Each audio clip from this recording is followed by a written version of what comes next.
It's one of those situations where it's sink or swim. If you have the presence of mind to get the mission done, to get the truck delivered, you're going to solve the problem so that you can get the truck down the road, because the customer is waiting for that truck. They paid a lot of money for that rascal, and they want their doggone truck, and I understand that, and I want to do the best I possibly can to get it down the road. Welcome to Six Figure Trucker, the podcast where we share advice on how to be successful in trucking and have fun while doing so. We'll share stories, news, and advice on how to earn six figures in trucking, and we'll speak to guys and gals that are already doing so. Let's get to the show. Hello, everyone, and welcome to the Six Figure Trucker, brought to you by Norton Transport. And those of you who have joined us on this space, you know it's a venue where we lift up, we elevate, and we celebrate the truck driver, the ones that make the wheels go round and round in this country and in Canada.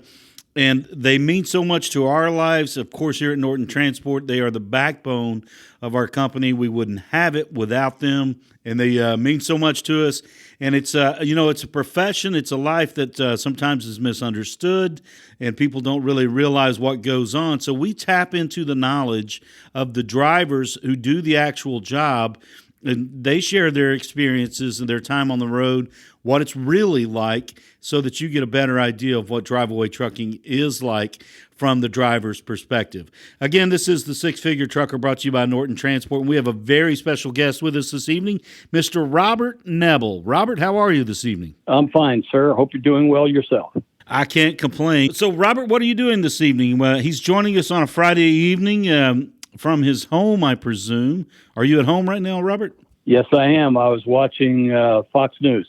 Now, where's home for you? Well, I was born in New York City, but I grew up in the Poconos in eastern Pennsylvania, graduated from high school there, and then joined the military in 1967, and all over the country and all over the world from there.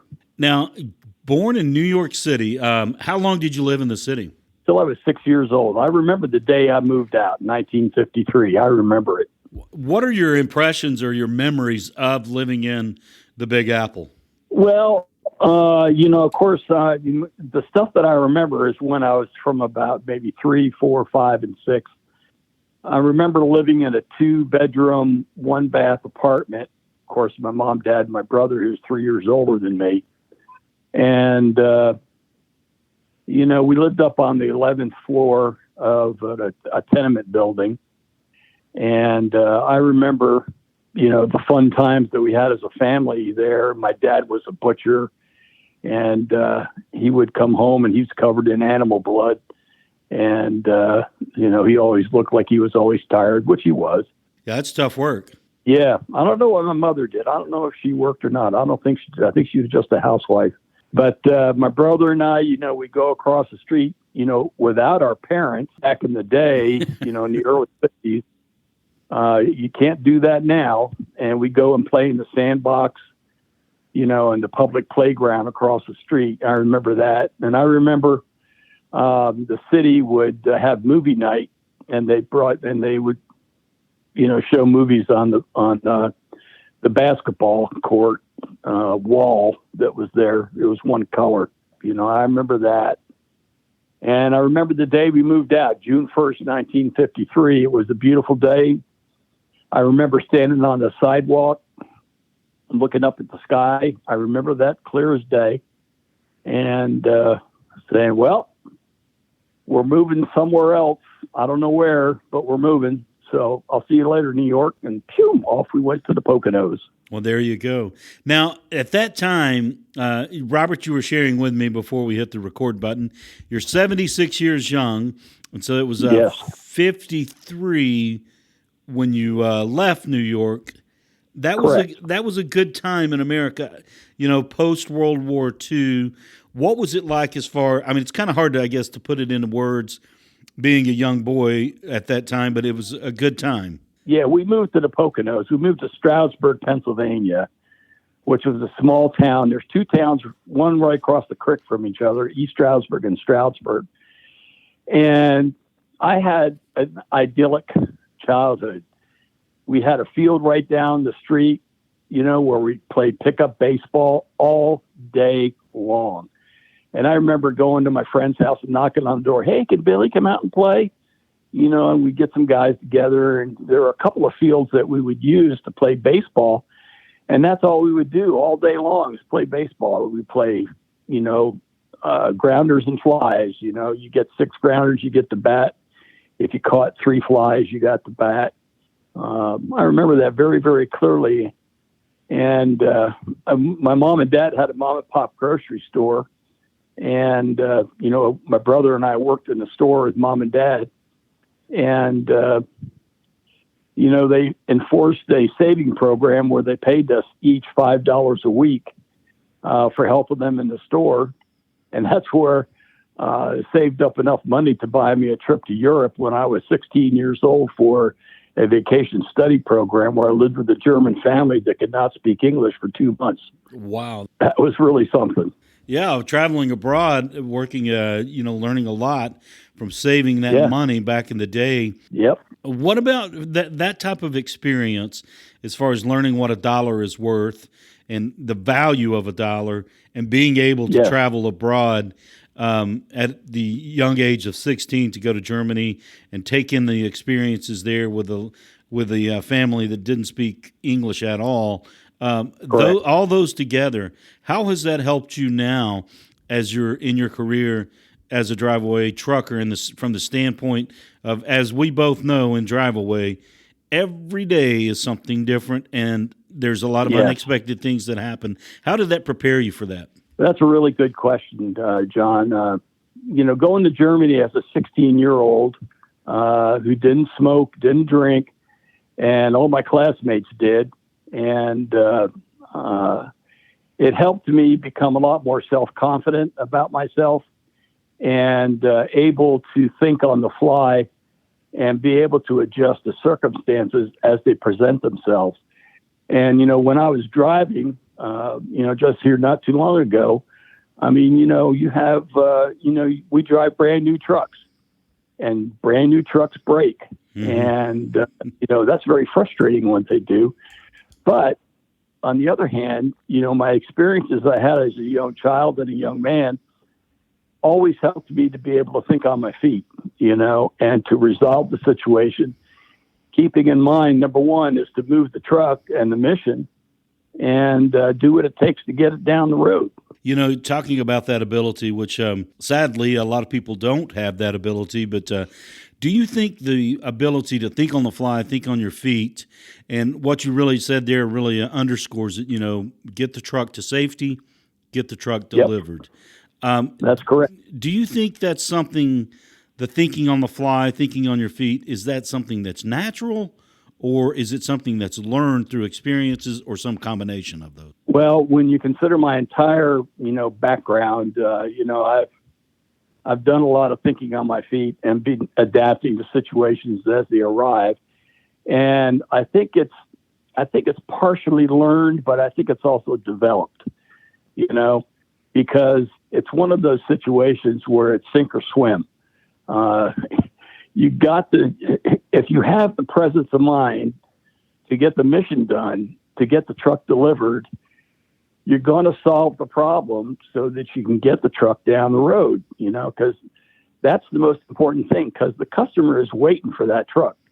They paid a lot of money for that rascal, and they want their doggone truck. And I understand that, and I want to do the best I possibly can to get it down the road. Absolutely. You're listening to Robert Nebel here on the Six Figure Trucker, brought to you by Norton Transport. Robert is one of our cagey drivers. He's got a lot of experience. He's been doing this for a while. His life is a very fascinating thing, which we're going to break it out piece by piece and share with you here on the Six Figure Trucker. Now, Robert, we had talked before we hit the record button, but you're no stranger to driving. You've been doing it for a minute. Yes, I did work for another Driveaway company and had a lot of fun there. And I did work for a tractor trailer company out of a Midwestern city. And that was where that's where I got my CDL initially back in 2010. And I drove for them for a while. Then I got offered a better job and I left that. It was a great big huge. I was a company driver there.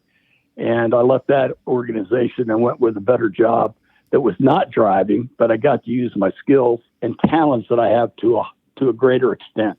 Got you. You were able to implement what you have there. Yes. Now, you said you started driving in 2010 and for another company, and you were moving freight at the time? Yeah, whatever else, I remember one load I had to deliver. It was from somewhere. I picked it up in Pennsylvania, and it was batteries that were nailed to the floor, the wood floor of the truck, and I had to deliver it at 3 a.m. in the morning because of the traffic in Bronx. Was it the Bronx or Brooklyn? I can't remember. It began with a B. It was one of those in New York City. Oh, it was in Brooklyn. That's where it was. One of the boroughs.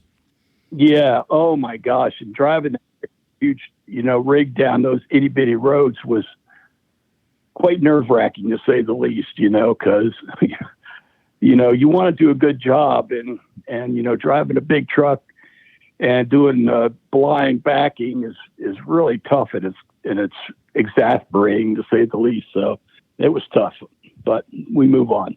I was just going to say, how much does experiences like that, being challenged with those kind of conditions and circumstances, benefit you now here in 2023 as a Driveaway driver? Yeah, well, that's a really good question.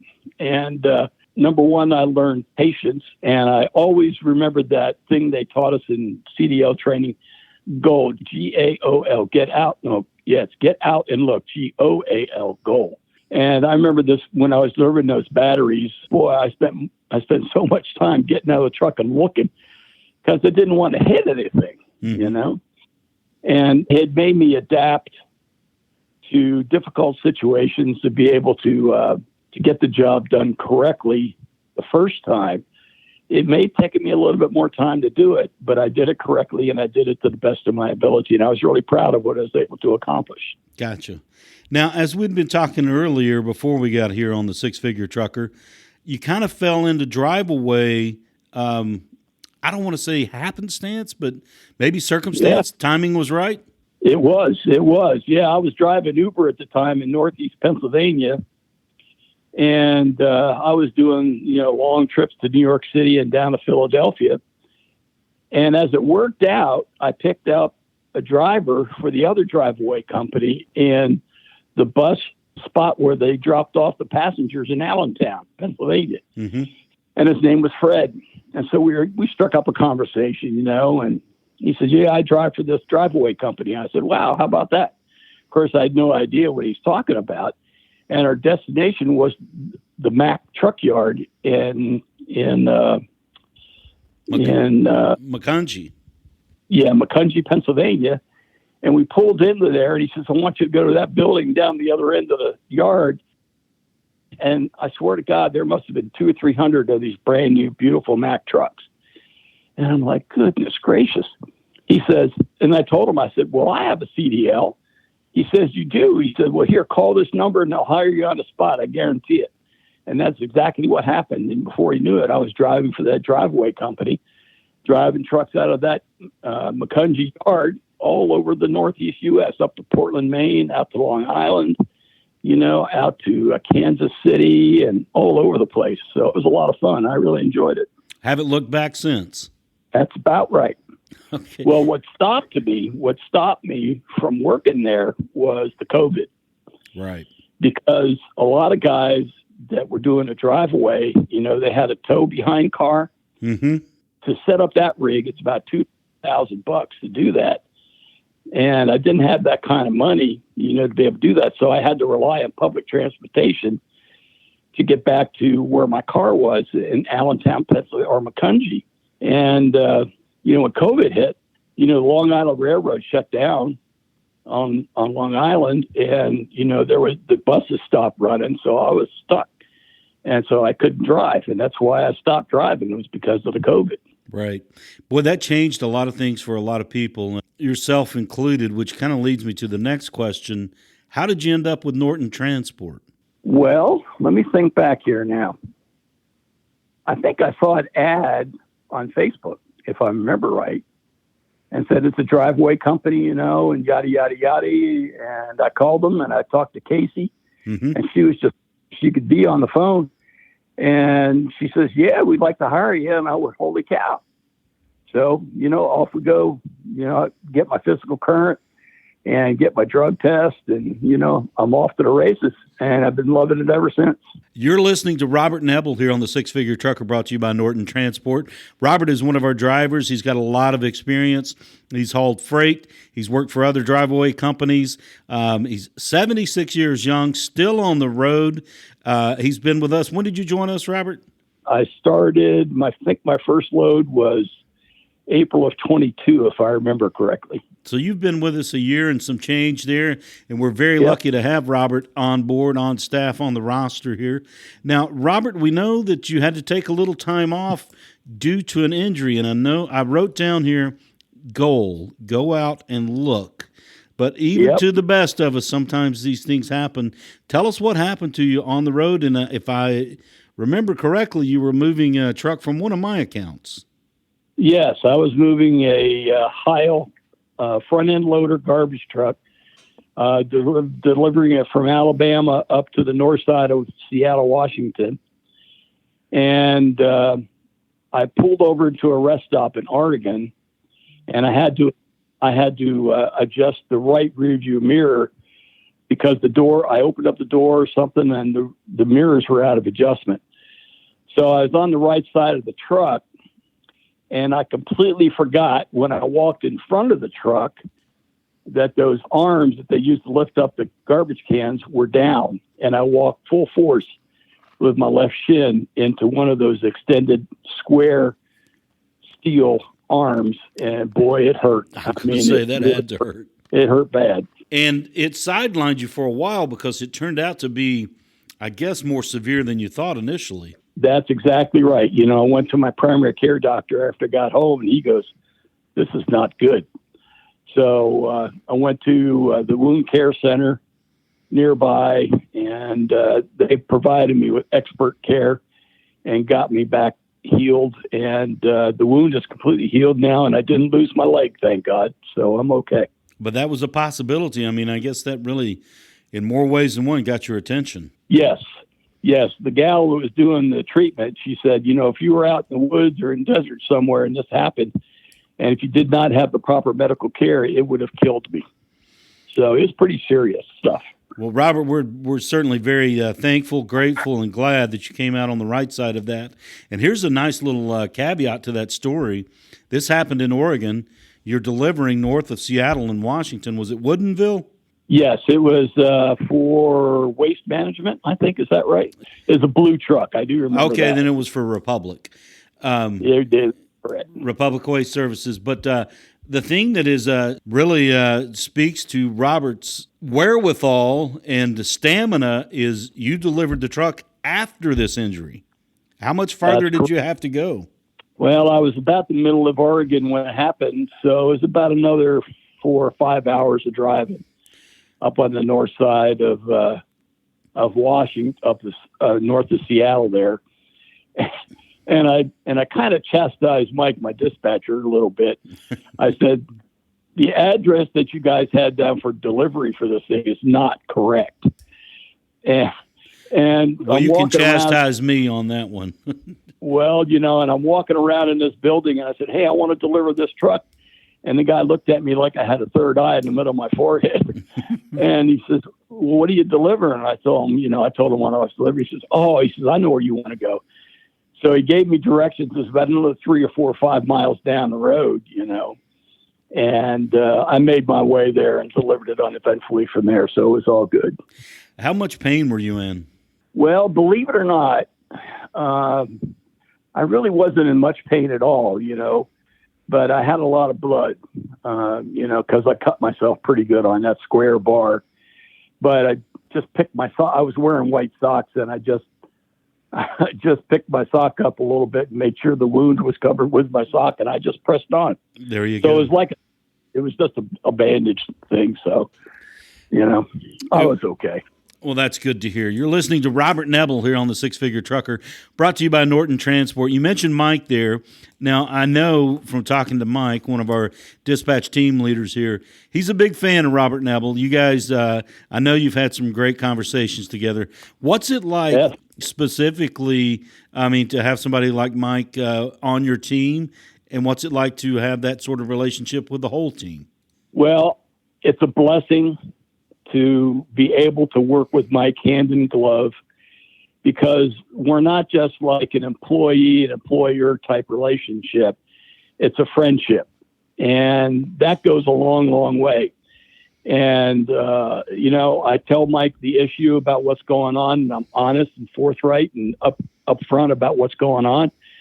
And, he tells me, he gives me his input, and together, collectively, we make an intelligent decision about whatever the situation may be. An example was, I was delivering a box truck, and it was to an account in Phoenix, and the air brakes went out in it. Well, the air brakes didn't really go out.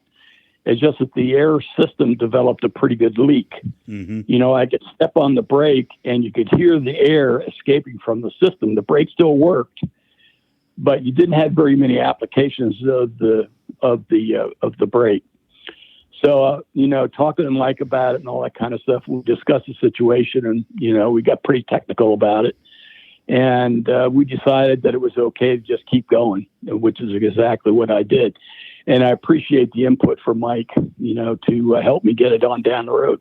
Now, you work with Mike and also Haley and Sierra. Do you interact with them as well? Yeah, and Stephanie.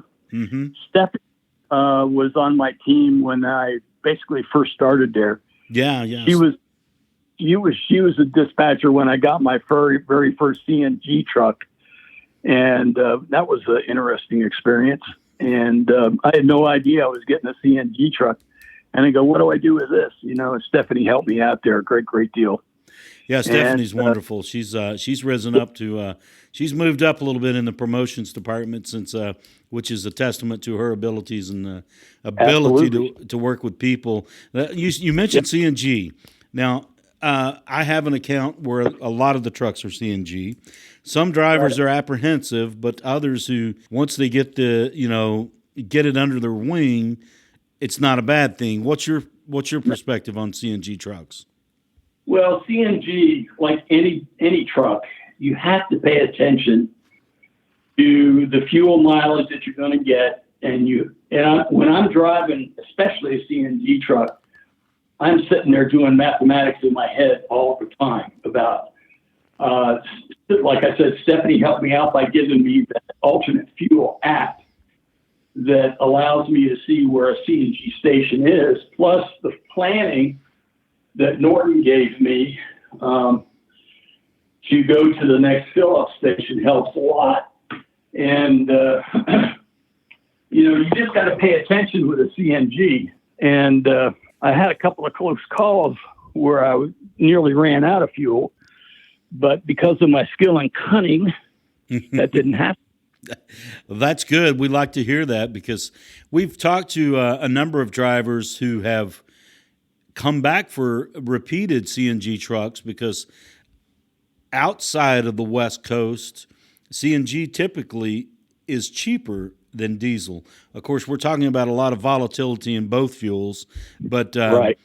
I mean, I know the runs you made out west, that's one thing, but if you can make one, say, from Fort Payne south down to Florida, you may stand to come out, even better on your fuel surcharge. Yeah. Fuel, I think in Fort Payne or where we go to Athens, I think it's the first fill-up place. And it was like $1.70 something a gallon there. So that's pretty reasonable. But then you go to some places like in New Mexico, it's like $6 a gallon. Yeah. So the range and the volatilities, it's out there. It's definitely out there. Now, wanted to ask you one quick question here. 76 years young. How much longer do you see yourself driving a truck? Don't get me wrong. We are extremely delighted that you're back on the roster and back out there moving loads for us. But obviously, I've never met you, but you must be in pretty good shape. Well, I take care of myself. My blood pressure is fine. Everything else is fine. As long as I feel good, why not keep going? That's the way I look at it. your body talks to you. And when your body says uncle, it's time to uncle. That's the way it is. So when I was in my previous avocation, I knew when it was time to throttle back a little bit, and kind of let up. God has blessed me with a strong body, so I'm very blessed in that regard. Those are some great words to hear from Robert Nebel here on the Six Figure Trucker. 76 years young, still do it, still going strong. Robert, thank you so much for joining us. And we want to point out, Robert has a very fascinating life, fascinating story. You've only heard just a sliver of it. Robert has joined us this evening. Now, tune in next week and you will hear much more about Robert Nebel's life. And I'll give you one clue. He's been doing most of this on the ground, but he did a lot up in the air. That will be next week with Robert Nebel. Again, Robert, thank you so much. Yes, sir.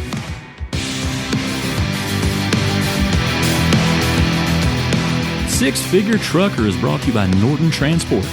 Norton Transport is a drive-away trucking company that customers can rely on. It offers excellent independent contract driving opportunities to professional, courteous, and qualified drivers that can provide the kind of service we deliver. If you're interested in learning more about Norton or just want to subscribe to the show, check out 6-figuretrucker.com. That's 6-figuretrucker.com.